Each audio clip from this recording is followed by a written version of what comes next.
Hey, okay, today we're going to look at is making a standard chord progression just a little bit more fancy, sound a bit nice. The chords we'll be using today are C, D and E minor. We're going to play them in arpeggio, which just means individual strings. Okay, on the C I'm going to go just all the strings in a row, so it's going to be, move my hand so you can see it. That. Now D, I'm going to drop down all the strings in a row. And E minor as the last, I'm just going to hit the E string and then play the bottom three, G, B, E. Back to D. So it's C, D, E minor, D. Now I don't know if you can see it here, but the most important thing at this stage is your picking. So you should be changing direction on the last string. What I mean by that is when I'm playing the C chord, I go down on the A, down on the D, down on the G. My last string B, I come up like that, and then up as I go. So it's down, down, down, up, up, up, and that's going to give us more natural flow, not sound so rigid. Like that. And we can move a bit faster. So down, down, down, up, up, up. If you practice that, good. Well, I assume it's good. Can't see it. Now we're going to move to the D chord. So same thing. Down, down, down, up, up, up. E minor. Now remember, it's just that E for the bass, and we're playing the bottom three. So the G, B, E, up on the E, up, up. Back to the D. So put it together, it goes like this. C, D, E, D, C again,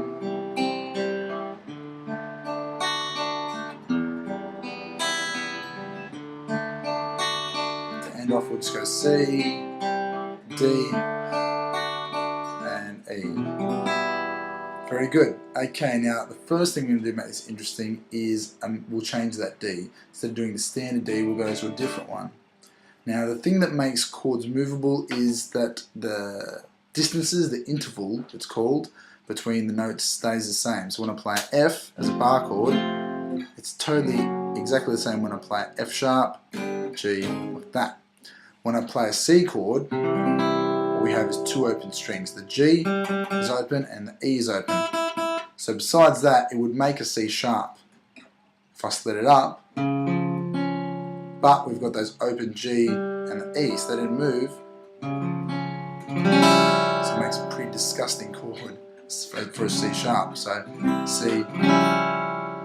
But this cannot always be bad. Sometimes you'll get some interesting combinations that you wouldn't have got in a conventional chord. So C sharp is bad, but then D is very pretty, but we've still got that G and the E.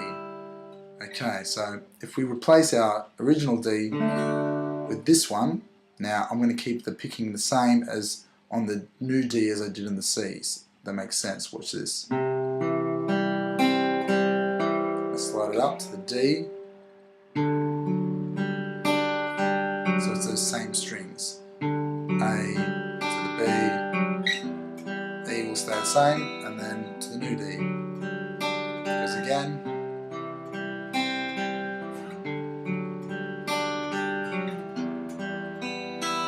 Okay, good.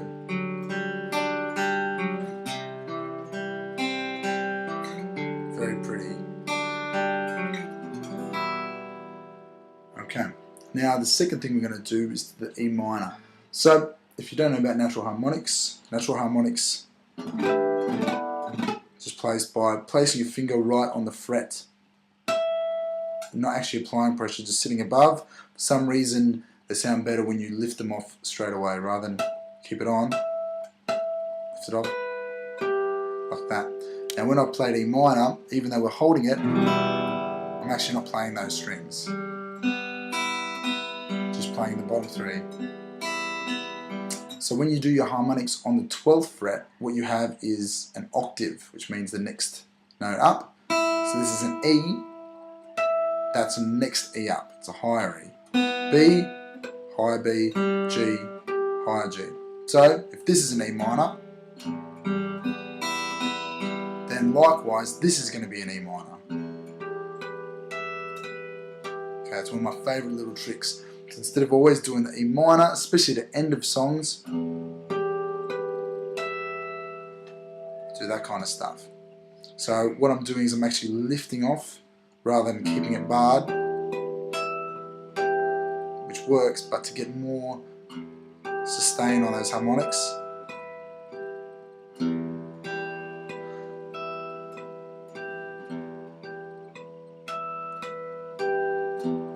Okay, so now if we introduce those all together, we've got normal C, new D, E, back to D, C, D, E, D. Now to end it, we've been going. What I'm going to do instead is I'm going to strum that harmonic, the rest of the chord on the harmonic. So it's like this: C, D. Give me that low E string, and I bar the bottom three strings while that sustains, while it rings out, and again lift it off, and it'll keep ringing. So that sounds like.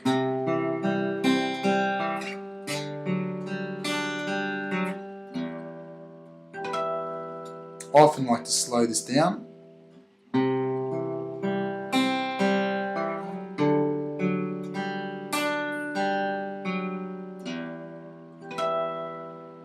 Okay, the last thing I'm going to do is just a bit of a bend on the guitar. I can't stress to be gentle because you will snap it if you're not. Okay, what I'm going to do is I'm going to put my first hand here.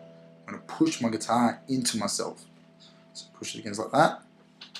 Then with my second hand, let's see, I'm going to put it about there. I'm just going to push in the opposite direction. So I'm pushing my neck that way. Gentle.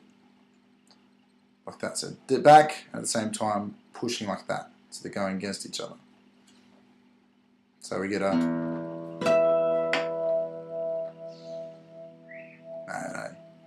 Okay.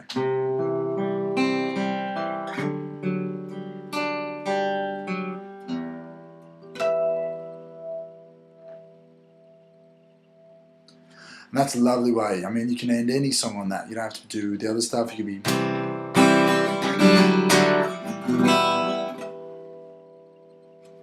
Anytime someone else is playing a song on E minor, it's an excellent trick. Play it like that, or if you do it as the arpeggio. So, let's play it through. So we're going to do the original one of the C, D, harmonic, D. We're going to do that 3 times. On the 4th, we're going to do the C, D, ending on the E minor, and bending. Okay, first time. 1, 2, 3.